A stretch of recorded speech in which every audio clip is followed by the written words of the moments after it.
As a test of how in sync their minds are, Lupin asks Jigen what is on his mind right now.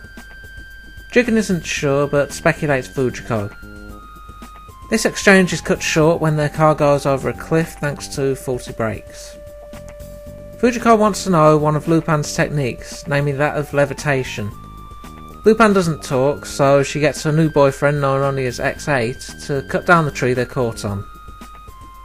They fall, but are indeed able to levitate, floating across the water to Goemon. Watching footage back with the crime lord Baron, a doctor speculates that the secret might be down to static charge. Baron orders Fujiko to go and try and get Lupin to reveal the technique, with 1,000,000 francs and a chateau as incentive. Unknown to her, Zenigata is also working with Baron, who shows him two men disguised as Lupin and Jigen that factor into his plan. Fujiko and X8 tail Lupin and Jigen. Fujiko's knocked out and X8 captured. Lupin performs electrical torture on X8, also taunting him with the toy piano that his mother gave to him. Fujiko comes to the rescue, and Lupin and Jigen smile at things going to plan. X8 has a lot of electrical discharge in him, which the doctor helps to dissipate. In the meantime, Fujiko is kidnapped and put through the same torture, enraging X8 when he finds her. They watch along with Baron and Zenigata, revealing themselves as the fakes. We haven't actually seen Lupin since the levitation technique. The real Lupin has been keeping tabs, having planted trackers on them as he fell from the cliff. He finds the piano and takes the time to repair it while disguised as the Doctor.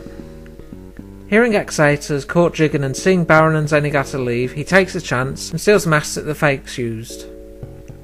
He presents them to X8 along with his repaired piano, who charges off, presumably for revenge on Baron. Fujiko reveals herself and demands a secret, which Lupin shows her to be a transparent balloon. Zenigata then makes himself known and the gang move to escape using an old boat. As it hits the water, Lupin uses the balloons to allow everyone to escape. Seeing the device, Fujiko steals it and leaves Lupin to fall back down to Zenigata. The premise here isn't a bad one, finding out one of Lupin's thievery techniques, but it feels like the story could have benefited from a bit more planning. We never do find out what happened to X8 and Baron, and the fakes just seem to disappear once they've played their part. Maybe the writers just ran out of airtime for the episode, I don't know. I should probably also mention Electrical Foe was a bit of a misnomer. I mean, X8 is electrified, but it's not really a huge part in his role as an antagonist.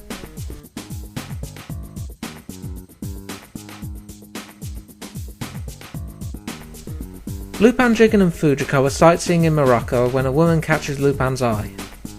Not the dancer, the other one. She leads him right into a kidnap, with Zenigata as a fellow victim. They've been drafted into a local militia group looking to take over, and escaping is punishable by death. Lupin suggests he and Zenigata team up to escape, but Zenigata's hesitant due more to his police code than anything. Morning comes and Lupin is missing from the drill training. He's at their guillotine, threatening to kill himself rather than be stuck here. The leader approaches and Lupin snags him and threatens to drop the guillotine on him. The leader laughs and points out that he'll be killed instantly if he tries, causing Lupin to back down. Lupin and Zenigata are then chained together by the neck and thrown into an underground cage. Lupin takes advantage of this by calling a guard over and pulling him under, grabbing his key. Zenigata is still reluctant to escape, but given he's still chained to Lupin, there's not much he can do to stop it. Lupin and Zenigata eventually reach a village, but the group is still on their trail. Hiding in some dye containers, they argue about how to escape. Lupin tries stealing a horse, but Zenigata won't let him, alerting the horse's owner and forcing them into another dye bath. Lupin then points out some clothes they can use as a disguise. Apparently Zenigata makes for an attractive woman, as Lupin gets two offers to sell him, the second being from the leader himself. Guess I didn't see the later TV movies. They get away, but the leader recognises their footprints and gives chase. Thankfully, Lupin and Zenigata have a better shot at getting over a hill that the revolutionaries can't. Spotting a railway, Lupin and Zenigata lie alongside the track, using an oncoming train to break the chain a la Good, Bad and the Ugly. They grab onto the end of the train, but Zenigata loses his grip. Lupin uncouples the car and rides it back to save Zenigata, setting the oil inside alight to throw off the revolutionaries. With all said and done, Zenigata plans to lead Lupin back to Casablanca for imprisonment, though we end up losing him thanks to Lupin faking a bathroom break and leaving his outfit on a tree. Not much in the way of thievery, but this is a good look at Lupin and Zenigata's relationship. The team up despite their differences brings some entertainment, and it's nice to see that Lupin sees Zenigata as enough of a priority that he'll not abandon him given the chance.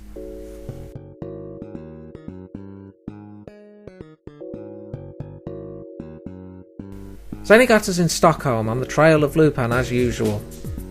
Unfortunately for him, the midnight sun is affecting his sleeping patterns and all he can do is ramble about Lupin escaping to the moon. Lupin takes advantage of this and has some fun cuffing him to the car he's in. Anyway, onto the real plot.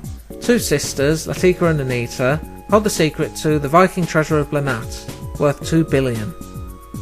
The issue is that they were separated, raised as spies, and have been trying to kill each other for nearly 20 years. Sure enough, they're engaged in a dogfight outside, which turns to a gunfight and then a knife fight. I wonder if this is where Tekken got the idea for the Williams sisters. They're interrupted by Goemon, and Lupin suggests they call off their fighting. Neither listens, choosing to run instead, but Goemon planted microphones on both of them in his attack, allowing for the next part of the plan. Lupin approaches Latika offering to team up, telling her that her sister is working alongside the notorious Shirage. Shirage has also approached Anita by this point and warns her of Lupin, attacking and eavesdropping Jigen. Jigen tries to talk Lupin out of this, as Shirage gives him a chill down his spine. Granted, there's probably a reason for that. The sisters meet with their respective partners and each tells them to change into a special protective wetsuit. Turns out Shirage was a disguised Lupin using reflective plastic. He takes photos of both girls' backs, as they have tattoos that lead to the treasure. As he leaves, Fujiko approaches the sisters with a man named Georg, offering to help if they call a truce.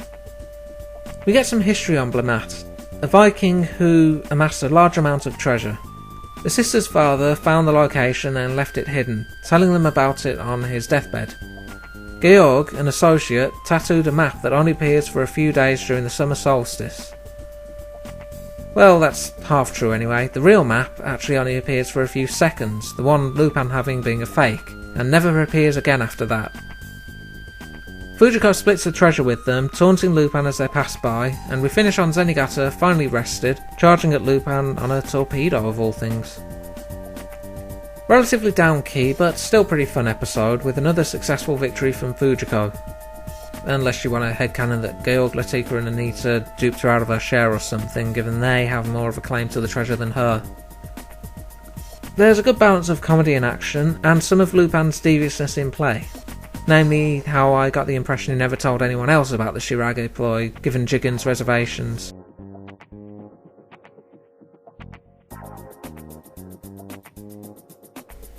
Enjoying a drive in Miami, Lupin and Jigen spot Zenigata hailing them, with Fujiko as his passenger. She calls out that the assassin Puma is targeting him, so for once, turn himself in. Jigen looks Puma up and discovers he's a killer for hire who never fails and keeps his face hidden. Running into a blockade, Lupin and Jigen leave Zenigata with a fake arm and escape by air with some help from Goemon.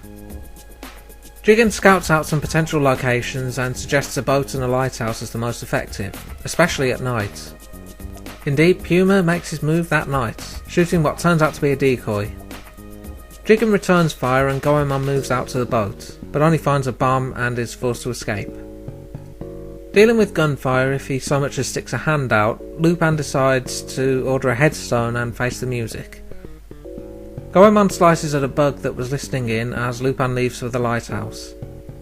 Puma mocks his choice of words for epitaph, and Lupin goes down in a one-sided match.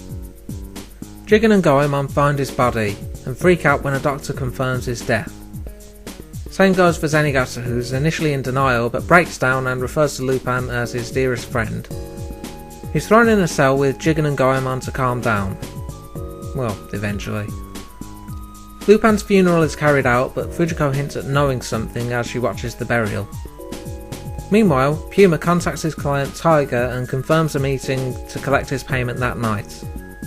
Lupin also wakes up, and we see that he was wearing a bulletproof vest, working with the mortician to fake his death and using pills to induce a death-like coma. Jigen and Goemon are pleased and angry to see him alive, and Lupin explains that he saw Puma escape the exploding ship with a speedboat the night before. Puma completes his transaction and kills Tiger, ensuring there's no one alive to see his face. Lupin makes himself known and explains that he swindled Tiger in the past. He shows Puma a bundle of dynamite and blows up the boat, killing Puma but managing to escape. I know it, you know it, no way was Lupin actually going to die here. But it's fun to see how Lupin will get out of a situation like this. Puma's effective as a character due to his ruthlessness, even killing his client to stay hidden. On the note of the client, he's not the focus, but it's nice to acknowledge why he's targeting Lupin at any rate. Plus we see that Lupin really is the linchpin for everyone else in the gang, Zenigata included.